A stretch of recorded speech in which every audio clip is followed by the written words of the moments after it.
So just for the sake of validation, full transparency, and for the viewers who want to find out how accurate this was for me.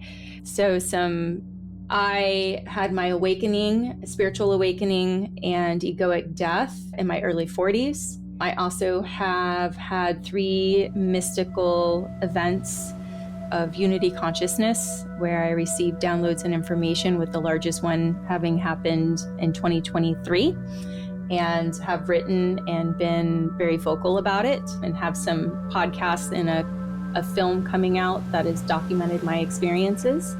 I had an NDE when I was younger, which initiated these energetic changes where I'm not present in this dimension, and the information I'm receiving is otherworldly. And I have had a couple telepathic experiences in my life.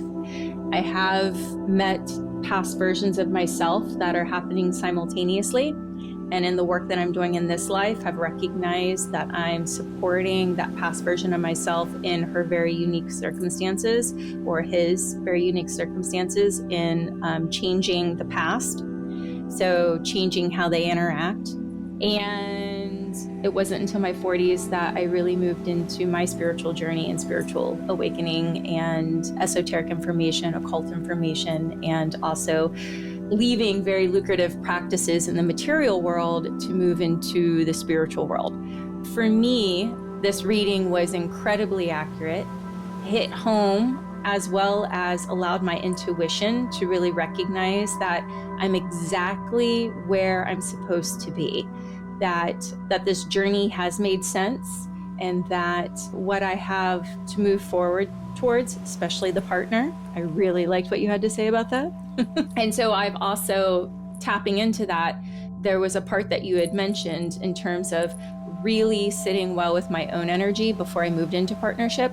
And so I have been celibate for over a year, innately, not advised by anybody else, but really practicing conscious relationship with myself, because unraveling the emotions or unraveling the energetics left over from past relationships and moving into those shadows and transmuting them, I had the innate nudge that I was preparing myself for the really deep conscious relationship that I'm wanting to have, which means that I have to purify my vessel, my mind, heart, body, and soul, to be prepared for this divine relationship that I have asked for and that I have been moving towards. So when you mentioned there was this regaining of energy and like moving into oneself and really getting to know oneself to move into that relationship, I've also had an internal nudge that that relationship would be a co-creation, a co-partnership of 2 people who really wanted to support consciousness and the evolution of consciousness, as well as participating in orphanages, foster care systems, and moving spirituality into where it's needed the most, where our children are. And so that really resonated and hit home for me.